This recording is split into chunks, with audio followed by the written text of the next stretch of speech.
Bismillahirrahmanirrahim. Welcome to lecture number 23 of the course Business System Development. Today we will have a last round of discussion on the system implementation.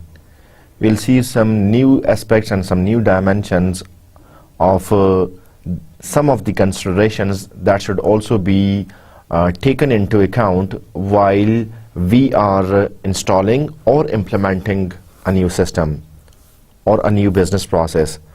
What these details are, we will see that, but let us have a look on the summary of the previous lecture. In previous lecture, we talked about the overall implementation process, and we reviewed the 6 different activities that are performed during the implementation phase. We had a discussion on coding, testing, and system conversion. We also talked about the detailed test plan for information system. Actually, you are planning the test. Detail में हमने test के बारे में बात की थी, और testing के बाद जब आपका software complete full flashed ready हो गया है डेवलपिंग हाउस में, अब ये एक्चुअल एनवायरनमेंट में जाना है, अब इसने एक्चुअली इस सॉफ्टवेयर ने इंस्टॉल होना है. सो इंस्टॉलेशन के लिए हमारे पास 4 स्ट्रैटेजीज हैं. एक आपकी डायरेक्ट इंस्टॉलेशन है, एक आपकी पैरेलल इंस्टॉलेशन है, ठीक है. इसी तरह आपकी बाज फेजेस में इंस्टॉलेशन है और बाज आपकी सिंगल साइट इंस्टॉलेशन है.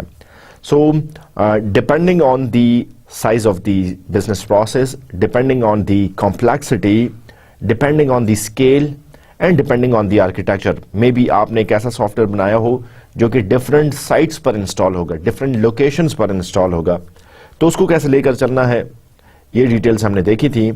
और हम जानते हैं कि आपकी पहली स्ट्रेटजी में हमने ये डिस्कस किया कि डायरेक्ट इंस्टॉलेशन है. आपने नया system, the moment you install the new system, the old system is no longer used. ठीक है, आप पुराने सिस्टम को यूज करना छोड़ देते हैं और जब न्यू सिस्टम इंस्टॉल हो गया है स्ट्रेट अवे आप उसको यूज करना शुरू कर देते हैं. जैसे कि एक नई वेबसाइट किसी ऑर्गेनाइजेशन के लिए बनाई गई, जब नई वेबसाइट अप हो जाती है पुरानी वेबसाइट को स्ट्रेट अवे डाउन कर दिया जाता है और उसको मजीद यूज नहीं किया जाता है. एक है आपकी पैरेलल इंस्टॉलेशन, जिसमें पुराना सिस्टम भी चलता रहता है, आप नया सिस्टम इंस्टॉल कर देंगे, नया सिस्टम भी पैरेलल में चलेगा और उस वक्त तक चलता रहता है जब तक कि हायर मैनेजमेंट डिसाइड नहीं कर लेती कि कब जो है ओल्ड सिस्टम को अब हटा देना चाहिए. तो आपके पास नया सिस्टम भी है, आपके पास पुराना सिस्टम भी है. आप डायरेक्टली नए सिस्टम पर स्विच नहीं करते क्योंकि इसके कई रीज़न हो सकते हैं, और आप पैरेलल में पुराने सिस्टम को इसलिए चलाना चाहते हैं क्योंकि it may take some time for the end users to get used to with the new system. नए सिस्टम के साथ इंटरेक्शन में, नए सिस्टम के इस्तेमाल में हो सकता है कि नए यूजर्स को थोड़ा सा टाइम लगे, हो सकता है कुछ डाटा हो जो कि आपने पुराने सिस्टम से उठाकर नया सिस्टम में यूज करना है. ये पुराने सिस्टम में से कुछ फाइंडिंग्स हैं, कुछ फॉर्मूलाज हैं, कुछ वैल्यूज हैं, कुछ यूजफुल इंफॉर्मेशन है जो कि आप नए सिस्टम में कंसिडर कर सकते हैं. इन दैट केस आप पैरेलल इंस्टॉलेशन करते हैं, जिसका मतलब यह है कि नया सिस्टम और पुराना सिस्टम इकट्ठे ही इस्तेमाल होंगे. तीसरा सिस्टम हमने पढ़ा था साइट इंस्टॉलेशन. अगर आपने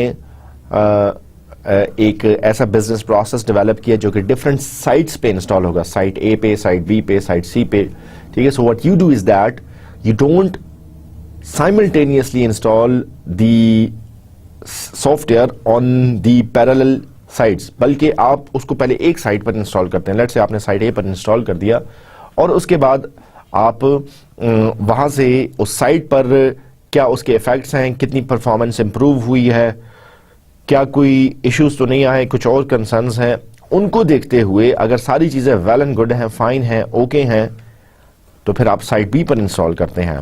फिर साइट बी पर इंस्टॉलेशन के बाद साइट सी पर इंस्टॉलेशन करते हैं. सो ओवरऑल आप इंस्टॉलेशन सारी साइट्स पर इसलिए नहीं करते कि लेट्स से इंस्टॉलेशन के दौरान अगर कोई मसला आ जाए तो आपका पूरे का पूरा आर्किटेक्चर, पूरे का पूरा सिस्टम डाउन हो जाएगा. ठीक है, लेकिन इसके मुकाबले में अगर आपने किसी एक साइट पर आपने इंस्टॉलेशन की है तो अगर वहां पे कोई मसला आ भी गया तो सिर्फ वो साइट डाउन होगी, बाकी साइट्स अप और ऑपरेशनल रहेंगी, वहां पे मसले मसाइल नहीं आएंगे। और लास्टली हमने फेज्ड इंस्टॉलेशन की बात की थी, जिसका मतलब ये है कि आप इंस्टॉलेशन फेजेस में करते हैं। लेट्स से आपने डिपेंडिंग ऑन दी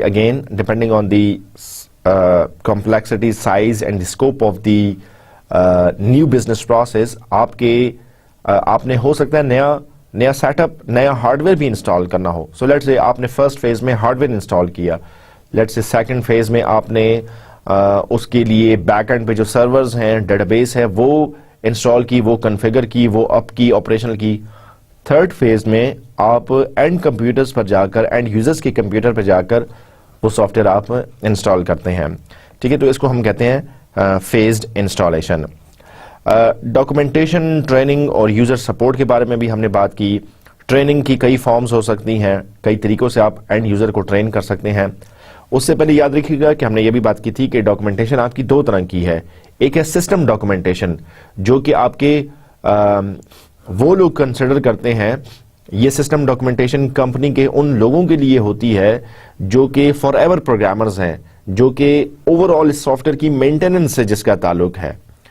तो सॉफ्टवेयर की इन डेप्थ डिटेल्स क्या हैं, कौन से फॉर्मूलाज लगे हुए हैं, क्या मॉड्यूल किसके साथ कैसे कनेक्टेड हैं, ये कहाँ पे अगर कोई पासवर्ड्स लगे हैं, फाइल टाइप्स डिफाइन है, ये सारी चीज़ें सिस्टम डॉक्यूमेंटेशन में होती हैं। और दूसरी डॉक्यूमेंटेशन की टाइप है वो है एंड यूजर डॉक्यूमेंटेशन, जिसको जो एंड यूजर है कैसे यूज करेगा, कौन से बटन को क्लिक करने से किस किस्म की रिपोर्ट्स जनरेट होंगी, वगैरह वगैरह, इंटरफेस से रिलेटेड होती है। ट्रेनिंग की हमने बात की। ट्रेनिंग कई तरीकों से की जा सकती है। ट्यूटोरियल्स हैं, ऑनलाइन सेशन है, 1-to-1 मीटिंग्स हैं, 1-to-many मीटिंग्स हैं, और इसके अलावा आपकी बाकी चीज़ें भी हो सकती है जो कि ट्रेनिंग में यूजफुल हो सकती हैं। और लास्टली हमने यूज़र सपोर्ट की बात की। सिस्टम को कोड कर देना, उसके बाद टेस्ट कर देना, उसके बाद इम्प्लीमेंट कर देना या इंस्टॉल कर देना, बात यहाँ पे ख़त्म नहीं होती, बल्कि बाज़ सॉफ्टवेयर को के लिए आपको सपोर्ट भी देनी पड़ती है। ये सपोर्ट कैरिड आउट रहती है, कई अरसे तक ये सपोर्ट चलेगी। अब लेट से डिस्पाइट के आपने यूज़र मैनुअल प्रोवाइड किए हैं, डिस्पाइट के आपने अदर डॉक्यूमेंटेशन और ट्रेनिंग प्रोवाइड की है, चांसेस आर देयर के यूजर को मजीद सपोर्ट की जरूरत पड़े। अगर यूजर को मजीद सपोर्ट की जरूरत पड़ती है, अगर एंड यूजर कुछ मजीद हेल्प लेना चाहता है जो कि उसको डॉक्यूमेंटेशन से या यूजर मैनुअल से नहीं मिल रही, in that case you have to support them, the developer side they have to support them. इस सपोर्ट के कई तरीके हो सकते हैं। हेल्प डेस्क है, सबसे पहले आप कॉल करें, आप फोन कर दें, आप फैक्स करें, आप ईमेल करें, ठीक है। सो ये जो है वो मुख्तलिफ तरीकों से आप उसकी सपोर्ट कर सकते हैं। बाज़ औक़ात आपके इन हाउस एक्सपर्ट भी होते हैं। इन हाउस एक्सपर्ट का मतलब ये है जो कि मोस्टली केसेस में हमारे पास इन हाउस एक्सपर्ट होते हैं, जिसका मतलब ये है कि आपकी कंपनी में कोई ऐसा पर्सन है, कोई ऐसा रिसोर्स पर्सन है जो कि उस सॉफ्टवेयर की डिटेल्स को बड़े अच्छे तरीके से जानता है, सॉफ्टवेयर की क्या कॉम्प्लेक्सिटीज हैं, क्या नो हाउ है, वो बड़े अच्छे तरीके से जानता है। सो आप फिर उसको उससे हेल्प जो है वो आप लेते हैं।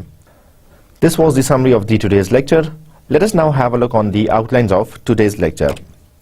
इंशाल्लाह आज के लेक्चर में हम सिस्टम मेंटेनेंस की बात करेंगे, जो कि हमारी SDLC में वेरी लास्ट फेज है, last phase of the 5 phases in a system development life cycle. Maintenance से रिलेटेड कुछ कॉस्ट्स हैं, कॉस्ट्स में क्या चीज़ें आती हैं उनको भी देखेंगे, कुछ मैनेजमेंट इश्यूज हैं, कुछ ऑर्गेनाइजेशनल स्ट्रक्चर है, चेंज मैनेजमेंट और configuration management. These are all going to be the part of today's lecture, and also we will talk about the case tool, computer aided software engineering tools that are used for the system maintenance. This is a very famous 5-phase system development life cycle. We started our discussion from this planning, we did analysis, then we performed the design, then we actually implemented the system. Now we are in the very last phase, and that is maintenance. Maintenance में क्या चीजें आती हैं?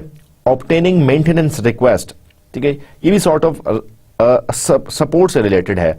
क्या चीजें आपको further करवानी है, अगर कस्टमर की साइड से कुछ रिक्वेस्ट आ रही हैं उनको कैसे आप चेंज करेंगे।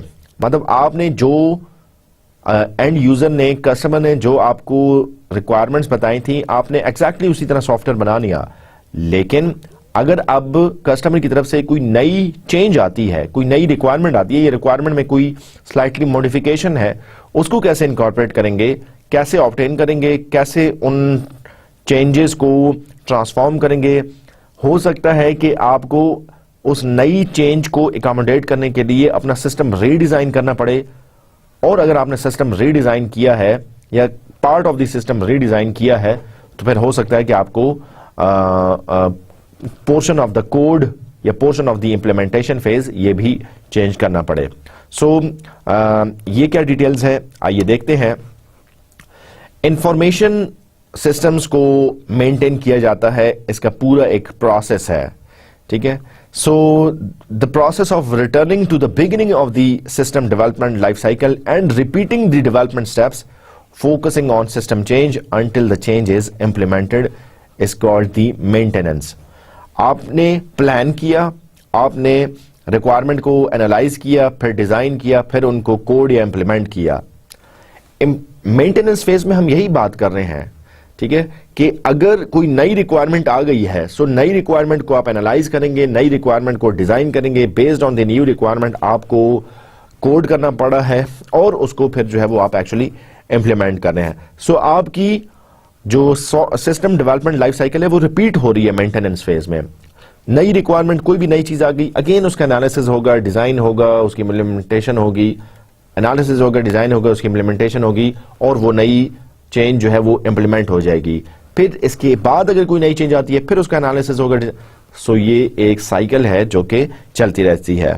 सो जिस तरह हम फेजेस की ड्यूरेशन की बात करें, लेट से कोई बहुत कॉम्प्लेक्स और कॉम्प्लिकेटेड प्रोजेक्ट भी हो, उसके एनालिसिस फेज में आपने 1 महीने लगा दिया, डिजाइन फेज में आपने अनदर 2 मंथ्स लगा दिए, कोडिंग पे आपने 6 महीने लगा दिए, सिस्टम इंप्लीमेंटेशन आपकी 1 महीने के अंदर हो गई। मेंटेनेंस फेज ऐसा है जो कि लॉन्गेस्ट फेज है, जिसकी कोई स्टार्ट या एंड ड्यूरेशन नहीं है। आपको नहीं पता कि कब कोई नई रिक्वायरमेंट आ जाएगी और उसको आप कितना जल्दी एड्रेस कर सकते हैं। सो आपकी ये नई रिक्वायरमेंट जल्द से जल्द भी अकोमोडेट हो सकती है and it can take so long of time, ठीक है। सो इसलिए हम कहते हैं कि मेंटेनेंस फेज लास्ट फेज भी है और लॉन्गेस्ट फेज भी है in this system development life cycle. Maintenance में आप मेजरली 4 एक्टिविटीज कर रहे हैं, और वो ये हैं जो कि हमने यहां पे देखी हैं। Obtaining maintenance request, transforming request into changes, designing the changes, implementing the changes. आप इसको ऐसे भी कंसिडर कर सकते हैं कि मेंटेनेंस रिक्वेस्ट के बजाय आपके पास कोई नई रिक्वेस्ट आ गई, कोई कस्टमर की नई रिक्वायरमेंट आ गई, रिक्वायरमेंट को कैसे आपने एनालाइज करना है, रिक्वायरमेंट को कैसे आपने डिजाइन करना है और रिक्वायरमेंट को कैसे आपने इंप्लीमेंट करना है। सो वो ही एनालिसिस, डिजाइन, कोड और ये एनालिसिस, डिजाइन, इंप्लीमेंट का फेज जो है वो रिपीट हो जाता है। सो यहां पे आपके मेंटेनेंस फेज में इन्हीं 4 एक्टिविटीज पर फोकस किया जाता है। मेंटेनेंस एक्टिविटीज जो है वो पैरेलल हैं, बिल्कुल पैरेलल हैं, जैसे हमने सिस्टम डेवलपमेंट लाइफ साइकिल में देखा। प्लानिंग है, प्लानिंग में आपकी ऑब्टेनिंग मेंटेनेंस रिक्वेस्ट आ गई। एनालिसिस है जिसमें आपकी ट्रांसफॉर्मिंग द रिक्वेस्ट आ गई। डिजाइन है जिसमें डिजाइन चेंजेस है। इंप्लीमेंटेशन है जिसमें इंप्लीमेंटेशन चेंजेस है। सो आपका जो मेंटेनेंस फेज है, जो कि हमने पिछली स्लाइड में देखा है, आपका जो मेंटेनेंस फेज है ये इटसेल्फ एक mini system development life cycle है। यहां पे इटसेल्फ आप प्लानिंग, एनालिसिस, डिजाइन और इंप्लीमेंट कर रहे हैं। पहला स्टेप, पहली एक्टिविटी प्लानिंग, फिर एनालिसिस, फिर डिजाइन और फिर implement. So planning, analysis, design, implement. So ये इटसेल्फ एक मिनी SDLC हो गई है। सो ये यहां पे यही बताया जा रहा है इस पर्टिकुलर फिगर के थ्रू कि आपकी मेंटेनेंस फेज में जो 4 एक्टिविटीज हैं वो एक्चुअली दे आर पैरेलल। ये वही एक्टिविटीज हैं जो कि आपकी SDLC में भी मेन फेजेस के तौर पर कंसिडर की जाती हैं। So maintenance is like a mini system development life cycle. Maintenance आपकी कई तरीके की हो सकती है। एक है करेक्टिव मेंटेनेंस, एक है एडॉप्टिव मेंटेनेंस, एक है परफेक्टिव मेंटेनेंस और एक है प्रिवेंटिव मेंटेनेंस। ये क्या है, आइए बात करते हैं। करेक्टिव मेंटेनेंस में लेट्स से आपने सिस्टम इंप्लीमेंट कर दिया और कुछ इंप्लीमेंटेशन और यूज के बाद जो है वो कुछ फ्लॉज आ गए। वो फ्लॉज लेट्स से इंटरफेस से रिलेटेड थे, बैकएंड पे प्रोग्रामिंग से रिलेटेड थे, कोई रिक्वायरमेंट फुलफिल नहीं हुई थी, क्योंकि चांसेस आर देयर के आपने जब तक आपका सिस्टम एक्चुअली इंप्लीमेंट नहीं हो जाता, एंड यूजर उसको फुल फ्लैज रियल एनवायरनमेंट में इस्तेमाल करना नहीं शुरू कर देते, सो इस बात के चांसेस हैं कि एरर्स जो है वो कुछ एरर्स छुपे रहेंगे। सो जब आपने सिस्टम नया इंप्लीमेंट कर दिया एंड यूजर ने इंस्टॉल करना शुरू कर दिया, यूज करना शुरू कर दिया, फिर अगर वहां पे कोई फ्लॉज आते हैं सो उनको एकोमोडेट किया जाता है, उनको फिक्स किया जाता है। ये चीजें करेक्टिव मेंटेनेंस में आती हैं, ठीक है। जैसा कि नाम से जाहिर है कि कोई एरर था जिसको आपने करेक्ट किया है। आप इसकी एग्जांपल ऐसे ले सकते हैं जैसे कि हमारे स्मार्टफोन में डिफरेंट ऐप्स हैं, उन ऐप्स की मेंटेनेंस होती रहती है। कैसे होती रहती है? हर कुछ अरसे बाद आपकी ऐप्स के अपडेट आते रहते हैं। कभी फेसबुक का अपडेट आ रहा है, कभी आपके व्हाट्सएप का अपडेट्स आ रहे हैं, कभी वाइबर और ट्विटर के अपडेट्स आ रहे हैं। ये अपडेट्स क्या हैं? इनको आप करेक्टिव मेंटेनेंस के तौर पर ले सकते हैं। लेट्स से फेसबुक की फंक्शनैलिटी में कोई एरर आ गया था, इसलिए उन्होंने अपडेट उसका लॉन्च किया। सो ये जो है वो करेक्टिव मेंटेनेंस के तौर पर भी आप कंसिडर कर सकते हैं।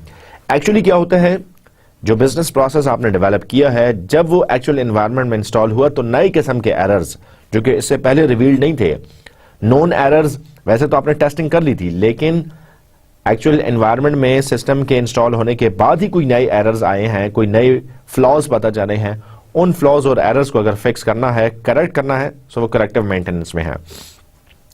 एडॉप्टिव मेंटेनेंस क्या है? Changes made to a system to evolve its functionality to changing business needs और टेक्नोलॉजीज। इसकी सिंपलेस्ट एग्जांपल ये देख सकता हूं, आप हमारी कंप्यूटर लैब्स में लेट्स से पहले जो है वो लैब में कंप्यूटर्स पड़े हुए हैं। अब कंप्यूटर्स जो पड़े हुए हैं उनकी मेंटेनेंस की जाती है, उनकी लेट्स से आप हर कुछ महीने बाद जो है वो उसकी फिजिकल मेंटेनेंस ऐसे करते हैं कि उनकी अगर डस्ट वगैरह है उसको रिमूव किया जाता है, सीडी ड्राइव्स लगी हैं उसके लेंस को क्लीन किया जाता है, केबल्स को देखा जाता है। ये फिजिकल मेंटेनेंस है। इसकी अलावा हम मेंटेनेंस ऐसे करते हैं कि हर कुछ अरसे बाद उस पर एंटीवायरस को अपग्रेड किया जाता है। उसमें जो है वो कोई सॉफ्टवेयर अगर आउटडेटेड हैं उनको अपडेट किया जाता है। ये मेंटेनेंस में है। एडॉप्टिव मेंटेनेंस क्या है कि कंप्यूटर लैब थी जिसमें हमने जो है वो पेंटियम 4 कंप्यूटर्स रखे होते हैं। अब जो है वो पेंटियम आउटडेटेड हो गए हैं, अब कोर i3, i5, i7 का जमाना आ गया है। सो आपने पूरी की पूरी लैब से कंप्यूटर्स को हटाए, आपने पूरी कंप्यूटर लैब मेंटेन इस तरीके से की कि आपने नए सिस्टम्स इंट्रोड्यूस कर दिए, नया हार्डवेयर आप ले आए। सो ये है एडॉप्टिव मेंटेनेंस। नई जो टेक्नोलॉजी आ गई वो कैसे इसमें कैसे आपने उसको एड्रेस किया, सो आपने एडॉप्टिव मेंटेनेंस की। दूसरी एग्जांपल एडॉप्टिव मेंटेनेंस की ये हो सकती है कि आपने स्मार्टफोन की एक ऐप बनाई, वो एंड्रॉयड 4.1 के लिए थी, ठीक है। अब एंड्रॉयड का जो है नया वर्जन आ गया, एंड्रॉयड 5.1 आ गया है। अब आप अगर अपने सॉफ्टवेयर को, अपनी स्मार्टफोन की ऐप को एंड्रॉयड 5.1 के लिए भी एनहांस करते हैं, so that would also be considered as adaptive maintenance, क्योंकि टेक्नोलॉजिकल नीड्स को जो है वो आपने अकॉर्डिंगली किया है। इसकी एडॉप्टिव मेंटेनेंस की तीसरी एग्जांपल ये हो सकती है कि आपकी कंपनी का बिजनेस रूल था कि लेट्स से आपने वो कस्टमर्स जो कि मोर देन 5 इयर्स से आपके कस्टमर हैं और जिन्होंने पिछले 5 साल में लेट्स से आपके साथ 5 लाख रुपए से ज्यादा का बिजनेस किया है, तो आपने उनको हर नई परचेज पर 3% का डिस्काउंट देना है। अब ये एक नई बिजनेस रूल है, एक नई पॉलिसी आ गई। अब बैकएंड पे जो फॉर्मूले थे, जो आपने परसेंटेज कैलकुलेट और डिस्काउंट के लगाए हुए थे, वो लेट्स से वो डिफरेंट फॉर्मूलाज थे। वो आपके लेट्स से 1% डिस्काउंट का फॉर्मूला था, या वो कस्टमर जो कि सिर्फ 3 साल पुराने थे। अब नई चेंज आ गई, बिजनेस नीड्स चेंज हो गई। अब यहां पे कोई फ्लॉ नहीं आया, फॉर्मूला में, एल्गोरिथम में कोई फ्लॉ नहीं आया, लेकिन चूंकि बिजनेस नीड चेंज हो गई है, उस नई बिजनेस नीड को अकोमोडेट करने के लिए आप एडॉप्टिव मेंटेनेंस करते हैं। इसके बाद है perfective maintenance, which is changes made to a system to add new features और to improve performance. Let's say आपका माइक्रोसॉफ्ट वर्ड है, माइक्रोसॉफ्ट वर्ड को आप यूज कर रहे हैं। एग्जाम्पल दे रहा हूं, माइक्रोसॉफ्ट वर्ड में आप टाइपिंग कर रहे हैं, कीबोर्ड के थ्रू इनपुट ली जा रही है, बाकी चीज़ों के थ्रू इनपुट ली जा रही है, आप फिगर्स ऐड कर सकते हैं। लेट्स से आप चाहते हैं कि आप अपने स्मार्टफोन के थ्रू भी अगर कोई टेक्स्ट है वो अगर भेजना चाहते हैं तो वो आपकी स्क्रीन पर आपकी माइक्रोसॉफ्ट वर्ड की उस फाइल में डिस्प्ले हो जाए। अब ये क्या है, ये नया फीचर है जो कि आप ऐड करना चाहते हैं। इस नए फीचर की वजह से आप परफॉर्मेंस इंप्रूव करना चाहते हैं, so that will be considered as perfective improvement. ना कोई फ्लॉ था, ना कोई रिपेयर किया गया, ना कोई टेक्नोलॉजिकल चेंज थी, बल्कि आप फंक्शनैलिटी को एनहांस करना चाहते थे, एक नया फीचर ऐड करना चाहते थे, इसलिए आपने जो है वो उसकी परफेक्टिव मेंटेनेंस की। दूसरी एग्जांपल ये हो सकती है कि लेट्स से माइक्रोसॉफ्ट वर्ड में पहले टाइपिंग कीबोर्ड के थ्रू होती थी, लेट्स से अब आप स्पीच रिकॉग्निशन भी इसमें लाना चाह रहे हैं ताकि आप जो कुछ इंग्लिश में बोल रहे हो वो ऑटोमेटिकली टाइप होता जाए। अब अगर आप ऐसे नया फीचर इनकॉर्पोरेट करना चाहते हैं तो that would also be considered as perfective maintenance. And lastly we have preventive maintenance, जिसका मतलब यह है कि changes made to a system to avoid possible future problems. ठीक है, possible future problems. Let's say आपने बैकएंड पे डेटाबेस या आपने कोई ऐसा टूल यूज किया हुआ है जिसमें कुछ एरर्स रिपोर्ट हो गए हैं। लेट्स से सिमिलर टूल या सिमिलर डेटाबेस जो है वो कहीं और पे भी यूज हो रही है और आपने देखा कि उस डेटाबेस में कुछ एरर्स हैं, लेट्स से सिक्योरिटी अटैक्स हुए हैं और वो सिक्योर नहीं है। अब इन दैट केस आप इससे पहले कि आपकी डेटाबेस पर सिमिलर टाइप का अटैक हो, सिमिलर टाइप की कोई मॉल फंक्शनिंग आपके सॉफ्टवेयर में हो, आप एहतियाती तदाबीर लेते हुए पहले से उसको फिक्स कर लेते हैं या उसको एड्रेस कर लेते हैं। ठीक है, जिसकी एग्जांपल ये हो सकती है, हम घरों में भी प्रिवेंटिव मेंटेनेंस कर रहे हैं। लेट्स से आपकी सर्दियां शुरू होने से पहले जो है वो आप क्या करते हैं, आपने गर्म कपड़े पहले से आप निकाल लेते हैं। जिस दिन आप गर्म कपड़े निकाल रहे हैं उस दिन जरूरी नहीं है कि ठंड हो, लेकिन आपको पता है कि चंद दिनों में ठंड आने वाली है तो आपने पहले से ठंडे कपड़े निकाल दिए। या इस लिहाज से आप देखते हैं कि आप बारिश का सीजन शुरू होने वाला है, ठीक है, और आपकी छत जो है वो कमजोर है, ठीक है, तो आप ऑलरेडी पहले से फ्यूचर को प्रेडिक्ट करते हुए फ्यूचर प्रॉब्लम्स को अवॉइड करने के लिए आप पहले से घर के छत को रिपेयर कर लेते हैं। सो ये सारी चीजें प्रिवेंटिव मेंटेनेंस में आप करते हैं। सो करेक्टिव मेंटेनेंस क्या है, जब प्रॉब्लम आ जाए तब आप उसको फिक्स करते हैं। प्रिवेंटिव मेंटेनेंस क्या है कि प्रॉब्लम के आने से पहले आप फोरकास्ट कर लेते हैं और आप उसको आने ही नहीं देते, प्रिवेंट आप उसको कर लेते हैं। इसको हम कहते हैं preventive maintenance. Very simple example preventive maintenance की ये हो सकती है कि आप घर से बाहर निकलने लगे हैं और आपको यूं लग रहा है जैसे बारिश होगी, it's cloudy and it's windy, और आपको यूं लगता है बारिश हो जाएगी। बारिश अभी स्टार्ट नहीं हुई, आप क्या कहते हैं कि एज अ प्रिवेंशन, एहतियात के तौर पर आप छतरी साथ में ले लेते हैं कि इन केस अगर बारिश हो तो आपके पास छतरी और आप भीगे ना। तो बारिश अभी नहीं हुई लेकिन आपने प्रिवेंटिव स्टेप ले लिया। सो यहां पे प्रिवेंटिव मेंटेनेंस में यही होता है कि आपका सिस्टम खराब नहीं हुआ, कोई उसमें एरर या फ्लॉ रिपोर्ट नहीं हुआ, लेकिन आइंदा के एरर और प्रॉब्लम से बचने के लिए आपने उसको प्रिवेंटिव मेंटेनेंस आपने उसकी ले ली। अच्छा, अगर हम बात करें कि कौन सी मेंटेनेंस जो है वो ज्यादा अरसा चलती रहती है और कितने % एफर्ट जो है वो उस पर होती रहती है। अब अगर हम देखें तो करेक्टिव मेंटेनेंस पर आपकी बहुत ज्यादा एफर्ट स्पेंड हो रही है, 80% एफर्ट जो है वो आपकी करेक्टिव मेंटेनेंस पर स्पेंड हो रही है। ठीक है, बहुत सारी चीजें आप फ्लॉज और एरर्स को रिमूव करने में लगा रहे हैं। मेंटेनेंस आपकी जो चल रही है, करेक्टिव मेंटेनेंस, आप देखें अबाउट 80% या 80% से लेस 75% तक आपकी एफर्ट करेक्टिव मेंटेनेंस पर लग रही है। और देखा जाए तो करेक्टिव मेंटेनेंस आपके बिजनेस में, आपके सॉफ्टवेयर में, उस प्रोसेस में कोई वैल्यू ऐड नहीं कर रही, कोई एडिशन नहीं हो रही, कोई नया फीचर ऐड नहीं हुआ, कोई नई टेक्नोलॉजी ऐड नहीं हुई, और एफर्ट आपने सबसे ज्यादा स्पेंड यहां पर की है।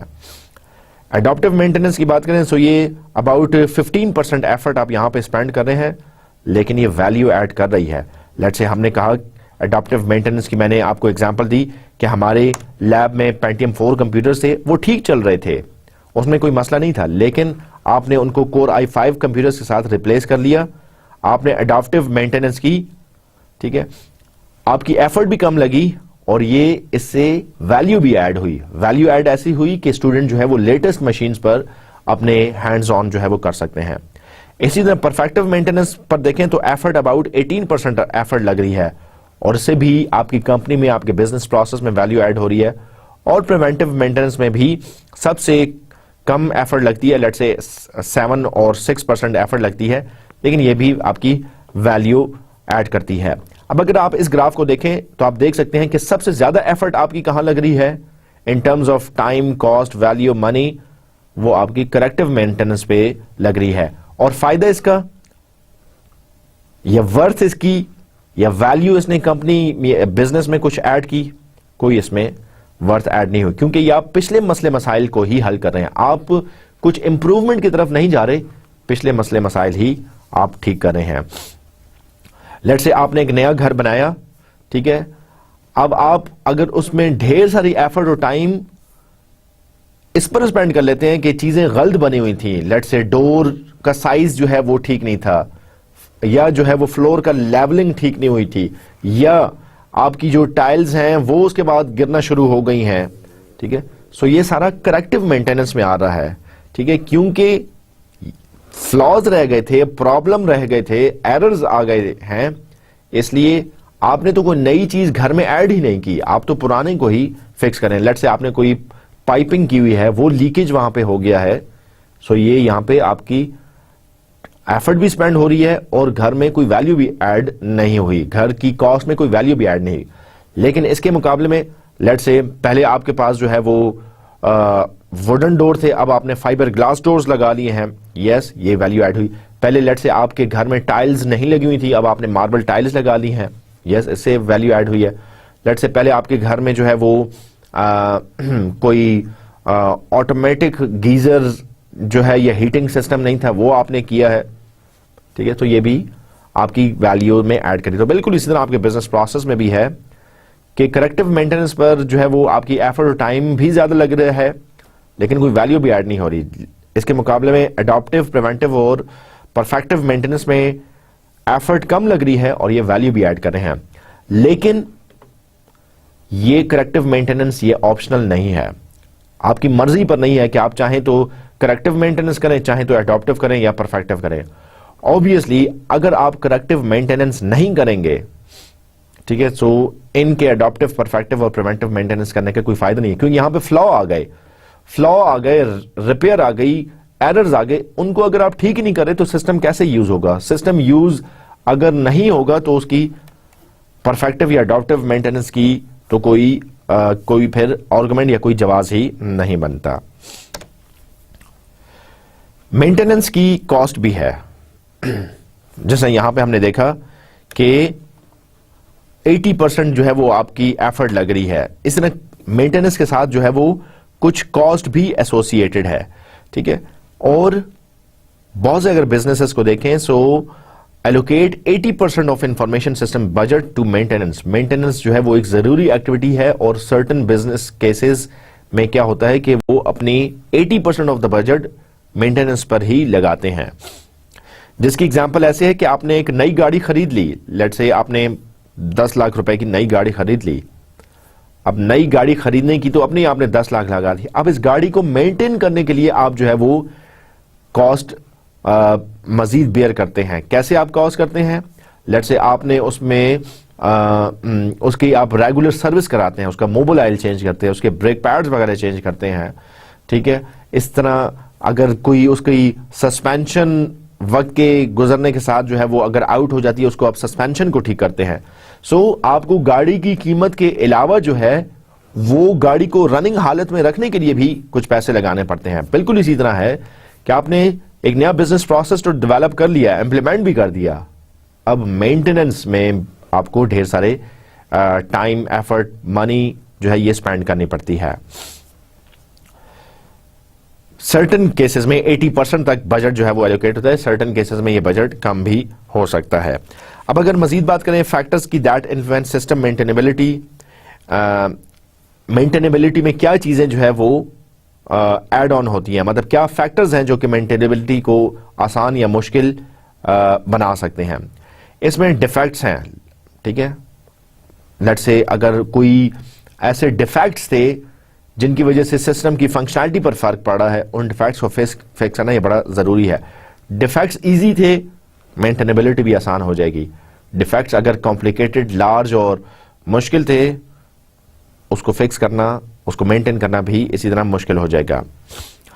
इसी तरह अगर आपके एंड यूजर 5-10 हैं, सिस्टम की मेंटेनेंस आसान है।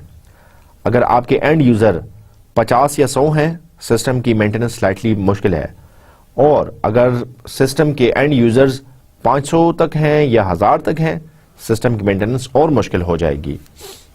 Quality of the system documentation, ये भी बड़ा मैटर करती है। सिस्टम डॉक्यूमेंटेशन कितना डिटेल तरीके से लिखा गया था, कितना फाइन तरीके से लिखा गया था।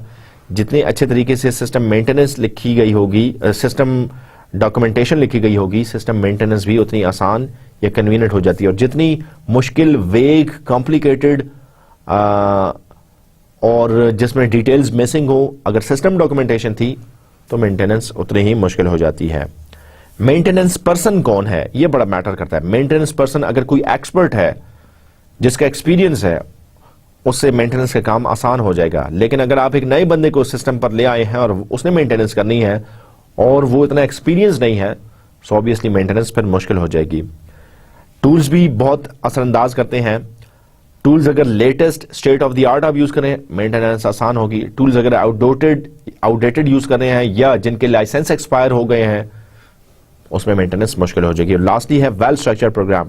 आपका सॉफ्टवेयर जितना वेल स्ट्रक्चर्ड होगा, उतनी उसकी मेंटेनेंस आसान है। और सॉफ्टवेयर का डिजाइन या सॉफ्टवेयर की स्ट्रक्चरिंग जितनी मुश्किल, कॉम्प्लिकेटेड होगी, उतने ही सॉफ्टवेयर की मेंटेनेंस भी मुश्किल और कॉम्प्लिकेटेड हो जाएगी।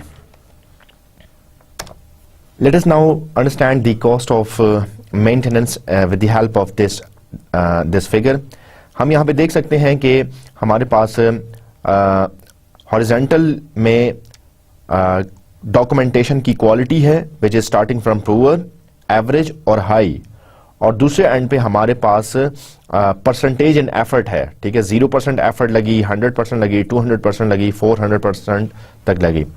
अगर उस सिस्टम डॉक्यूमेंटेशन की क्वालिटी या डॉक्यूमेंटेशन की क्वालिटी पुअर है, तो आपको मेंटेनेंस में अप टू 400% तक कॉस्ट लग सकती है, ठीक है। 400% तक मेंटेनेंस कॉस्ट लग सकती है। अगर उस डॉक्यूमेंटेशन की क्वालिटी, सिस्टम डॉक्यूमेंटेशन की क्वालिटी एवरेज है, तो आपकी परसेंटेज ऑफ एफर्ट जो है वो भी एवरेज लगेगी, वो भी 0 लगेगी। और अगर आपकी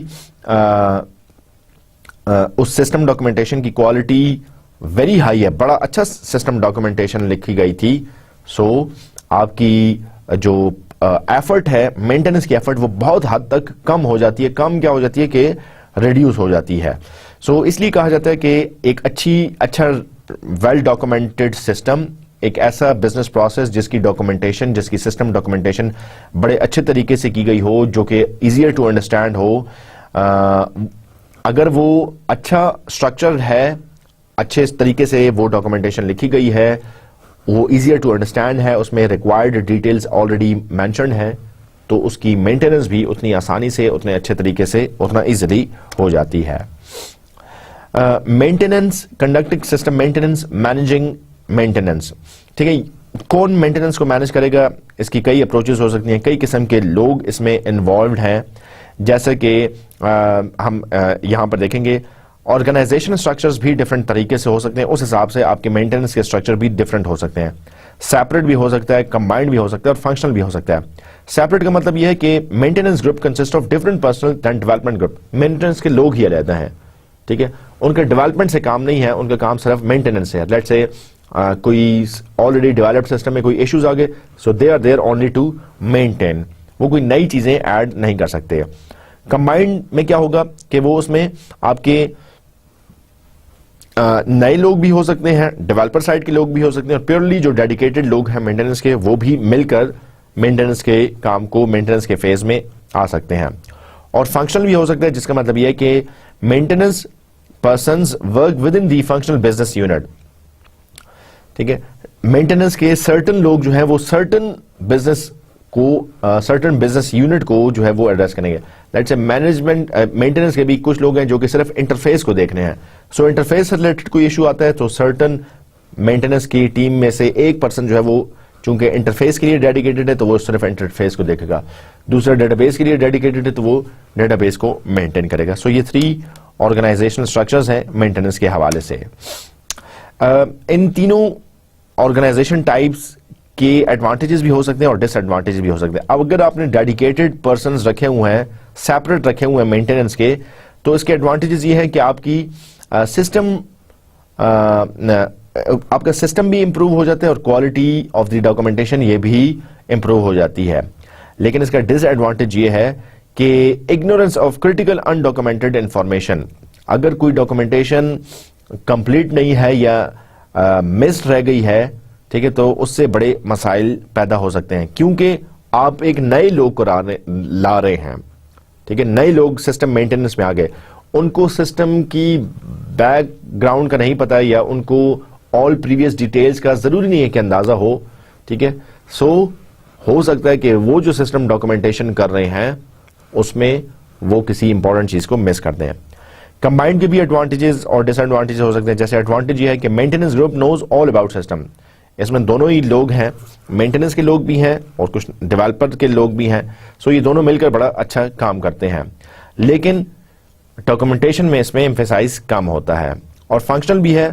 ठीक है, so personal have vested interest and limited job mobility and human और टेक्निकल रिसोर्सेज। मतलब अगर एक इंटरफेस को देखने वाला सिर्फ एक ही पर्सन है मेंटेनेंस टीम में, तो उसने सिर्फ इंटरफेस को देखना है। अब अगर दूसरी रिक्वेस्ट आ गई इंटरफेस को मेंटेन करने की, पर्सन आपके पास एक है, सो वो दूसरी रिक्वेस्ट को एंटरटेन नहीं कर सकेगा। सो इस तरीके से ये थोड़ा सा एडवांटेजेस और डिसएडवांटेजेस हैं। आप किस किस्म के लोग जो है वो मेंटेनेंस के लिए असाइन करें, इसको भी देखना पड़ता है। इसकी क्या कंसिडरेशंस है, आइए इस पर बात करते हैं। So maintenance work is often viewed negatively by information system persons. ठीक है, यूं लगता है, एक इंप्रेशन है जो कि रॉन्ग है कि जो लोग मेंटेनेंस में हैं वो कोई अच्छा काम नहीं कर रहे, मतलब उनकी जॉब कोई बहुत ज्यादा क्रिटिकल या बहुत ज्यादा इंपॉर्टेंट नहीं है। हालांकि अगर देखा जाए सो मेंटेनेंस वाले लोग जो है वो बहुत अच्छा और बहुत जबरदस्त और बहुत जरूरी काम कर रहे हैं। ठीक है, और मतलब पहले ये हिस्ट्री रही है। ठीक है, प्रीवियस प्रैक्टिसेस ये रही हैं कि जिन्होंने डेवलपमेंट की है उनको ज्यादा जो है वो सराहा जाता है और जो मेंटेनेंस फेज में उनको कम सराहा जाता है। हालांकि मेंटेनेंस वाले लोग जो है वो इटसेल्फ बड़ा इंपॉर्टेंट, बड़ा क्रिटिकल काम कर रहे हैं। बाज़-औक़ात depending on the information system persons को रोटेट भी किया जाता है। लाइक से डेवलपर के कुछ लोग जो है वो डेवलपमेंट टीम के कुछ लोग मेंटेनेंस में आ गए, या मेंटेनेंस के कुछ टीम लोग जो है वो डेवलपमेंट साइड पर आ गए। सो ये चीजें जो है वो चलती रहती हैं। और इन डेवलपमेंट टीम से मेंटेनेंस पे आना और मेंटेनेंस के लोगों का डेवलपमेंट टीम में आना, इन ट्रांसफर्स का पर्पस यही है कि ये जो नेगेटिव इंप्रेशन है कि मेंटेनेंस के लोग बिल्कुल अच्छा काम नहीं करते और डेवलपिंग वाले बड़ा अच्छा काम कर रहे हैं, ठीक है, इस इंप्रेशन को चेंज किया जाए और ये तासुर दिया जाए कि दोनों ही अपनी जगह पर बड़ा इंपॉर्टेंट काम कर रहे हैं। सिस्टम मेंटेनेंस के मेजरिंग इफेक्टिवनेस क्या है, कैसे आप देखेंगे कि आपका सिस्टम मेंटेन हो रहा है, कैसे देखेंगे कि उसमें करेक्टनेस आ रही है, इवैल्यूएट कैसे करेंगे, मेजर कैसे करेंगे। सो हमारे पास कुछ इंपॉर्टेंट फैक्टर्स हैं जिनको हम कंसिडर करते हैं, जैसे कि नंबर ऑफ फेलियर्स। आपने नया सिस्टम इंस्टॉल कर दिया, शुरू के दिनों में वो ज्यादा फेल हो रहा था क्योंकि उसमें न्यू इंस्टॉलेशन हुई थी, यूजर्स को पता नहीं था, ठीक है। सो शुरू में ज्यादा एरर्स थे। अब वक्त गुजरने के साथ साथ यूजर भी एक्सपीरियंस हो गया है, उस सिस्टम में अगर कोई फ्लॉज और एरर्स थे वो भी रिपेयर हो गए हैं। सो अब ये नंबर ऑफ फेलियर्स अकर होना कम हो गया है। लेट्स से अगर नंबर ऑफ डेज देखे जाएं, डे 1, डे 5, डे 10, डे 11, और यहां पे नंबर ऑफ फेलियर्स देखे जाएं तो शुरू में काफी फेलियर्स होते हैं, फिर वक्त गुजरने के साथ साथ वो फेलियर्स कम होते जाते हैं। टाइम बिटवीन ईच फेलियर, ठीक है, एक फेलियर कब अकर हुआ, उसके बाद दूसरा फेलियर कब अकर हुआ, ठीक है। सो ये भी देखा जाता है, लाइक अगर बड़े फ्रीक्वेंटली फेलियर अकर हुआ, 9:10 पर सिस्टम फेल हुआ, ठीक है, और फिर 9:20 पर फिर सिस्टम फेल हुआ, इसका मतलब यह है कि हर 10 मिनट बाद सिस्टम फेल हो रहा है। यह भी हो सकता है कि शुरू में सिस्टम फेल हो और बाद में जो है ये फेलियर रेट कम होता रहे। इसी को हम निकालते हैं, इसको हम कहते हैं mean time between failure. Average failure rate क्या है, लाइक एक फेलियर अकर हुआ 9:10 पर, दूसरा फेलियर अकर हुआ 9:20 पर, और तीसरा फेलियर अकर हुआ 9:40 पर। अब अगला फेलियर 20 मिनट के वक्फे के साथ हुआ, ये वाला फेलियर 10 मिनट के वक्फे के साथ हुआ। अगर आप इसका मीन वैल्यू निकालें, ठीक है, सो ये टोटल 30 मिनट्स बनते हैं दो फेलियर्स के लिए। सो एवरेज बनता है, इसका मीन टाइम बिटवीन फेलियर बनेगा 15 मिनट्स। सो आप मीन टाइम बिटवीन फेलियर्स निकालते हैं, और जिसको हम डिफाइन ऐसे करते हैं कि measurement of error occurrence that can be tracked over time to indicate the quality of the system. तो आपने मतलब देखा कि मीन एवरेज कितने देर बाद जो है वो सिस्टम में कोई प्रॉब्लम आ रहा है। और लास्टली हम टाइप ऑफ फेलियर भी देखते हैं कि ये फेलियर हार्डवेयर से रिलेटेड था, इंटरफेस से रिलेटेड था, बैकएंड पे डेटाबेस से रिलेटेड था, किसी क्यूरी से रिलेटेड था, ये भी जानना बड़ा जरूरी है। ये हमारी बड़ी ग्राफिकल तरीके से हमने इस पिक्चर में इस ग्राफ में रिप्रेजेंट करने की कोशिश की गई है। यहां पे आपके पास average days between a failure है, ठीक है, 5 डेज, 10 डेज, 15, 25 डेज, और ये है months, 1 month, 2 month, 3 month, 4 month, 5 month, ठीक है। अब अगर यहां पे देखें तो पहले जो है शुरू के दिनों में फेलियर बड़े जल्दी अकर हो रहे थे, फिर फेलियर अकर होना कम हो गए। अब जब 6 मंथ तक आप पहुंचे हैं, सो फेलियर जो है वो बड़े 20 दिन बाद कोई फेलियर अकर हुआ है। यहां पे 20 क्या है, average days between a failure, हर 20 दिन के बाद फेलियर अकर हो रहा है। पीछे देखें तो यहां पे अर्लियर मंथ्स में, तीसरे महीने में या दूसरे मंथ में हर 5वें दिन बाद जो है वो फेलियर अकर हो रहा था, हर 10वें दिन बाद जो है वो कुछ फेलियर अकर होता है। तो वक्त गुजरने के साथ साथ जो वक्त गुजर रहा है, ठीक है, यहां पे वक्त है और यहां पे फेलियर की एवरेज है। सो वक्त गुजरने के साथ साथ एवरेज आपकी फेलियर्स डिक्रीज होते जाते हैं। सो हम ये जानते हैं कि शुरू में हमें ज्यादा फेलियर्स एक्सपेक्ट करने पड़ेंगे, जिसकी कई वजूहात हो सकती हैं, यूजर फेमिलियर नहीं है, कोई अननोन एरर से, लेकिन वक्त गुजरने के साथ साथ चूंकि उनकी करेक्टिव मेंटेनेंस होती रहती है, सो ये एरर्स फिक्स होते रहते हैं और ये चीजें फिर रीअकर नहीं होती हैं। मेंटेनेंस की रिक्वेस्ट, जिसे हम कहते हैं कि एक नई रिक्वेस्ट आ गई, इसको कौन देखेगा, री एनालिसिस होगा, रीडिजाइन होगा, उसकी री इंप्लीमेंटेशन होगी। सो जब मेंटेनेंस रिक्वेस्ट आ गई, इसका क्या करना है, हमें पता है कि 4 एक्टिविटीज हैं, ठीक है। इन चेंज को आप ऑब्टेन करेंगे, इनको ट्रांसफॉर्म करेंगे, इसका डिजाइन करेंगे और इसको इंप्लीमेंट करेंगे। सो इसको अगर फ्लो चार्ट में देखें, सो कुछ ऐसे बनेगा कि चेंज रिक्वेस्ट, इसकी टाइप क्या है, क्या करेक्टिव मेंटेनेंस है या अदर मेंटेनेंस है। करेक्टिव मेंटेनेंस कोई एरर से रिलेटेड होती है, रिपेयर है, कोई फ्लॉ था। अगर एरर है तो हम देखते हैं कि उसकी सिवियरिटी कितनी है, कितना सिवियर एरर है, क्या उससे सिस्टम का ऑपरेशन बिल्कुल ही रुक गया है, या जो है वो कोई स्लाइटली एरर है, कोई स्पेलिंग मिस्टेक है, कोई फॉर्मूला मिस कॉन्फ़िगर्ड है, ठीक है। सिवियरिटी अगर उसकी वेरी हाई है, ठीक है, तो फिर आप उसको टॉप प्रायोरिटी के तौर पर कंसिडर करते हैं और आप जो है वो उसको ट्रांसफॉर्म करते हैं, उस चेंज को आप एड्रेस करते हैं। अगर उसकी सिवियरिटी कोई बहुत ज्यादा हाई नहीं है, ठीक है, तो आप उसको इवैल्यूएट अकॉर्डिंगली करके उसको आप ट्रांसफॉर्म अकॉर्डिंगली करते हैं। यहां पे हम देखते हैं, वापस यहां पर आते हैं फ्लो चार्ट के इस साइड पर, अगर चेंज रिक्वेस्ट आई है और वो एरर नहीं था, वो लेट्स से परफेक्टिव मेंटेनेंस थी या प्रिवेंटिव मेंटेनेंस थी, ठीक है। सो कोई भी अदर हो सकती है, उसकी टाइप हम देखते हैं, एडॉप्टिव है, करेक्टिव है, एडॉप्टिव है, परफेक्टिव है या प्रिवेंटिव है, ठीक है। सो अगर तो एडॉप्टिव है तो फिर आप उसको अगेन प्रायोरिटाइज कर रहे हैं, यहां पे भी एनहांसमेंट भी आप इवैल्यूएट करने हैं, और यहां पे अकॉर्डिंगली अगर आपको कोई एक्शन लेना है, कोई रिक्वेस्टर को आप इन्फॉर्म करने हैं, मजीद प्रायोरिटाइज करना है, इन सारी चेंजेस को आप अकॉर्डिंगली देखकर select next task from top of the Q. Top of the Q में क्या है कि transform the change into the design, ठीक है। तो आप अकॉर्डिंगली डिजाइन फेज के लिए उसको प्रिपेयर कर रहे हैं। सो हमने क्या किया कि जो भी चेंज हमारे पास आ रही है उसको उसकी टाइप की बेस पर, उसकी अर्जेंसी की बेस पर हम उसको प्रायोरिटाइज कर रहे हैं। आइए मजीद बात करते हैं flow of a maintenance request. यहां पे हमारे पास एक ऑर्गेनाइजेशन है जहां पे डिफरेंट लोग हैं, कुछ सिस्टम प्रायोरिटी बोर्ड है, कुछ आपके पास प्रोजेक्ट मैनेजर हैं, कुछ मेंटेनेंस स्टाफ है, कुछ सिस्टम यूजर है। ठीक है, तो होता ये है कि आपके पास सबसे पहले जो है वो सिस्टम यूजर की तरफ से कोई रिक्वेस्ट आई है। लेट्स से ये कोई अडॉप्टिव मेंटेनेंस थी या कुछ भी चेंज रिक्वेस्ट की गई थी।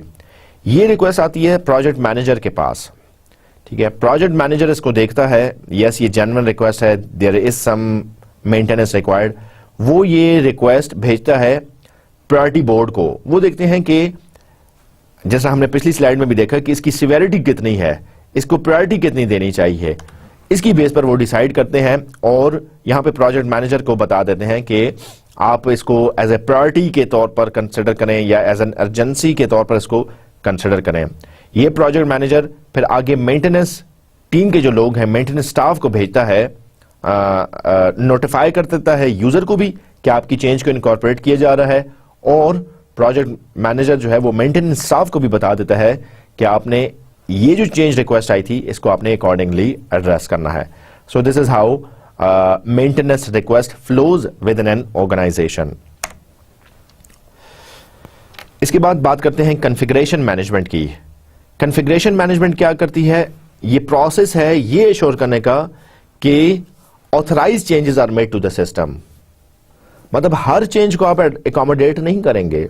ठीक है, लेट्स से यहां पे यूजर कहता है कि इंटरफेस पर जो कलर थीम है, कलर स्कीम है, ये मुझे पसंद नहीं है, आप इस कलर स्कीम को चेंज कर दें।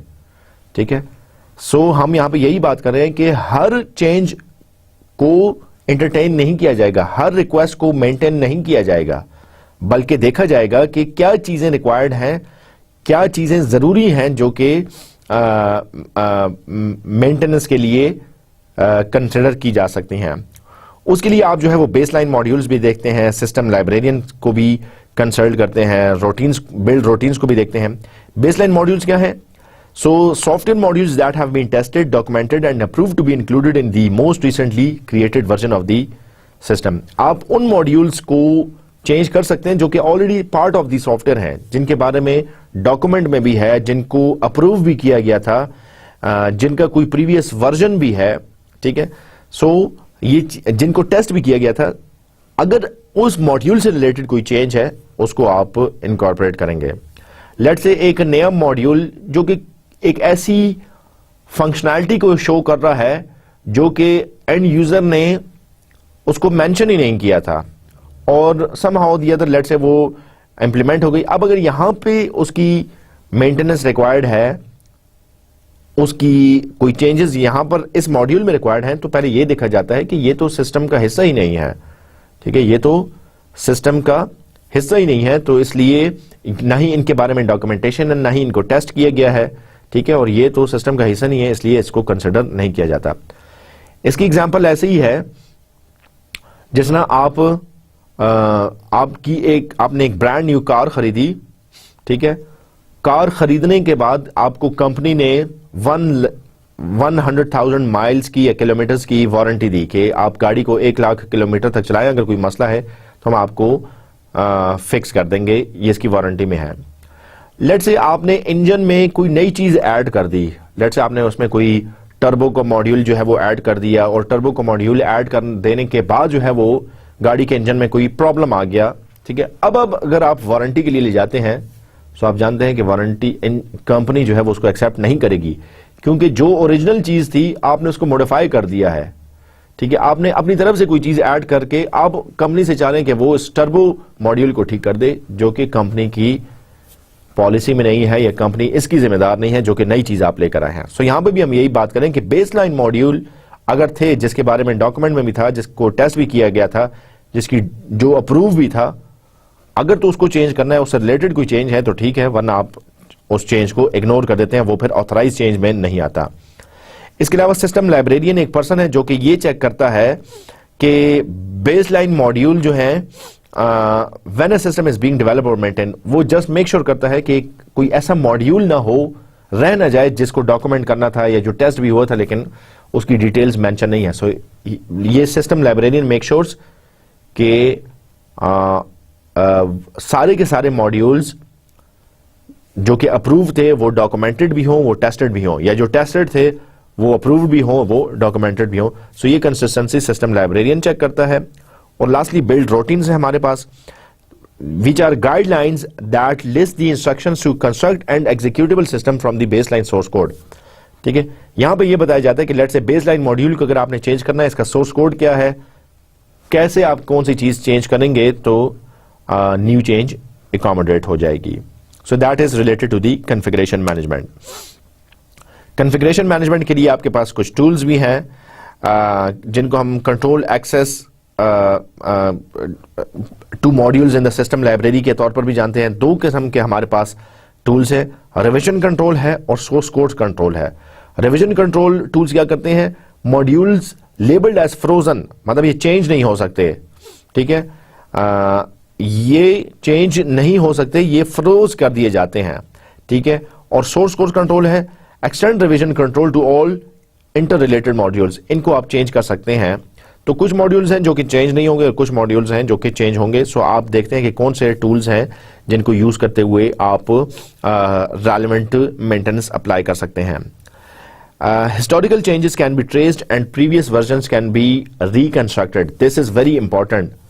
आपने कोई चेंज की, लेट से उस चेंज को करने के बाद सिस्टम और ज्यादा खराब हो गया है, so you must have the mechanism to roll back. आप प्रीवियस स्टेप पर आए, ये मैकेनिज्म आपके पास होना चाहिए।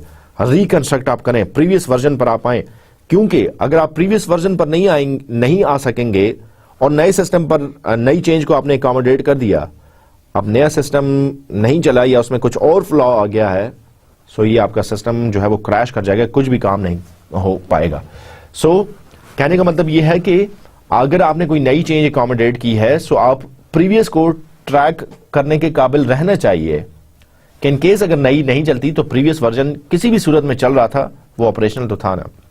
जिसकी एग्जांपल में, अगर आपने नेटवर्क्स का कोर्स पढ़ा हो तो मैं ऐसे दे सकता हूं कि लेट्स से आपने कोई राउटिंग प्रोटोकॉल कॉन्फ़िगर किया हुआ था, ठीक है, अब आप चाहते हैं कि एक अच्छा इससे बेहतर राउटिंग प्रोटोकॉल है उसको यूज किया जाए। अब नए राउटिंग प्रोटोकॉल को तो आप कॉन्फ़िगर कर लेते हैं, लेकिन अगर ये पिछली कॉन्फ़िगरेशंस का बैकअप आपने नहीं लिया और ये नया राउटिंग प्रोटोकॉल नहीं चलता तो आपका नेटवर्क डाउन हो जाएगा। और अगर आपने पिछले राउटिंग प्रोटोकॉल का बैकअप लिया हुआ था, नया इंस्टॉलेशन के बाद अगर वो नहीं भी चला तो आप अपने पिछले को रोल बैक कर लेते हैं, पिछले को रिकवर कर लेते हैं, अपना नेटवर्क एटलीस्ट डाउन नहीं होगा, वो ऑपरेशन रहेगा। सो बिजनेस प्रोसेस में भी हम यही कर रहे हैं कि हम अगर कोई नई चेंजेस ला रहे हैं, सो पिछली का ट्रैक इसलिए रखते हैं कि अगर नई चेंज न चलें तो हम पिछले वर्जन को रिकंस्ट्रक्ट कर रहे हैं, रोल बैक कर सकें।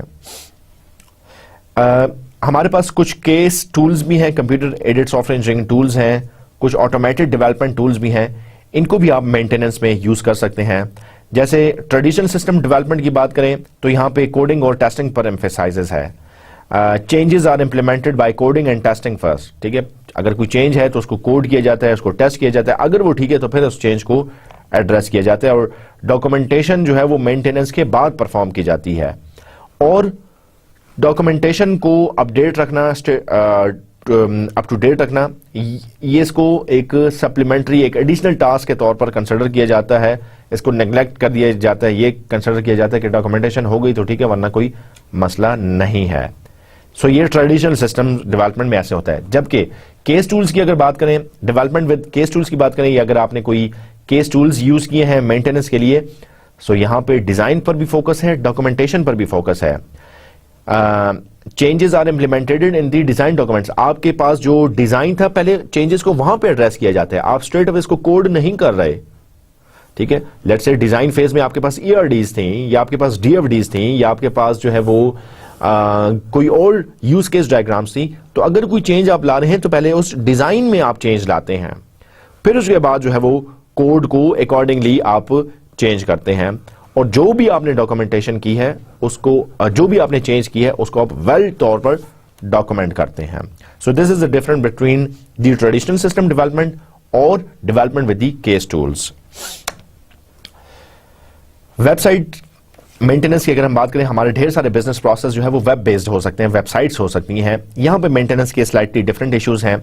सबसे पहले तो ये कि आपकी वेबसाइट को 24/7 × 365 मतलब दिन के 24 घंटे, हफ्ते के 7 दिन और साल के 365 दिन वेबसाइट को अप रहना चाहिए, क्योंकि दुनिया में कोई भी बैठा हुआ शख्स किसी भी टाइम पे किसी भी वक्त एक्सेस कर सकता है। आप कभी भी ये नहीं कह सकते कि हमारी वेबसाइट सुबह 9 बजे से 5 बजे तक खुलेगी, आप उसको इस्तेमाल करें, उसके बाद वेबसाइट की छुट्टी हो जाएगी, जैसा हमारे फिजिकल ऑफिस में है।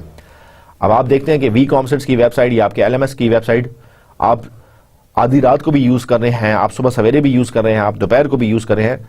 सो आप कभी भी ऐसा नहीं चाहेंगे कि किसी दिन आप वेबसाइट को एक्सेस करना चाहें और वो डाउन हो, जस्ट इस वजह से कि चूंकि रात के 3 बजे हैं इसलिए वेबसाइट अब डाउन होगी, अभी ये ऑपरेशनल नहीं होगी। So all website needs to be up 24/7 × 365। इसीलिए यहां पे अगर चेंज करनी हो, उसको अकोमोडेट करना स्लाइटली मुश्किल हो जाता है, क्योंकि जब आप चेंज इनकॉर्पोरेट करेंगे हो सकता है आपको टाइम बीइंग वेबसाइट को डाउन करना पड़े। सो इसको बड़ा केयरफुली फिर देखना पड़ता है कि आप, ऐसा नहीं हो सकता कि आप कोई चेंज अकोमोडेट करना चाहें और आपकी वेबसाइट एक हफ्ता डाउन रहे, ठीक है। फिर इन that case you would like कि ये जो डाउन टाइम है ये हार्डली फ्यू मिनट्स हो या not more than a couple of hours हो।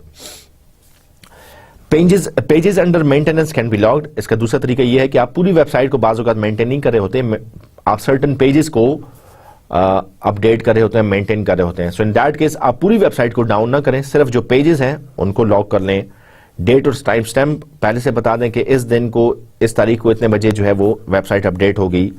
अगर कोई लिंक्स ब्रोकन है उनको चेक करें।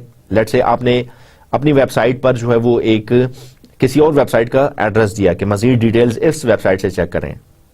अब वो वेबसाइट अगर अवेलेबल नहीं रही, वो आउट हो गई, ठीक है, मजीद उसकी होस्टिंग नहीं हो रही, तो आप फिर देखें, ब्रोकन लिंक देखें कि ऐसा तो नहीं है कि इस वेबसाइट के क्लिक करने पर ये एरर मैसेज लिखा है कि this website does not exist any longer, ठीक है। इस तरह HTML वैलिडेशन करें। लेट्स से कोड वैलिडेशन है, कोड को पब्लिसाइज करने से पहले उसको वेरीफाई किया जाता है, जिसकी एक एग्जांपल ये भी हो सकती है कि आपकी स्मार्टफोन की जो एप्स हैं, ठीक है, वो ऐप स्टोर पर आने से पहले रिव्यू कमेटी बैठती है और उन एप्स को वेरीफाई करती है, ठीक है।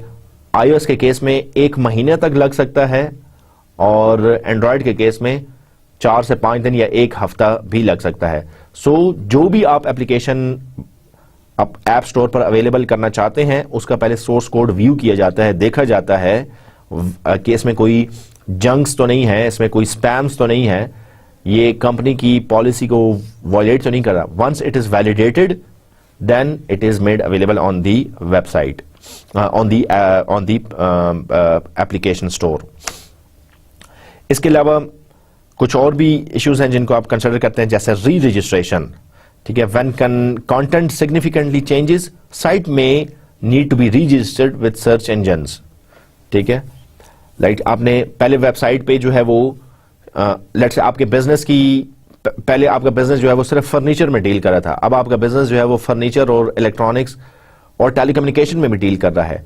सो आपकी वेबसाइट के कंटेंट्स चेंज हुए, अब सर्च इंजन के हिसाब से भी आपके सर्च इंजन को में अगर पहले कोई फर्नीचर सर्च करता था तो आपकी वेबसाइट आती थी, अब अगर किसी ने इलेक्ट्रॉनिक्स या टेलीकम्युनिकेशन सर्च करनी है तब भी आपकी वेबसाइट आना चाहिए।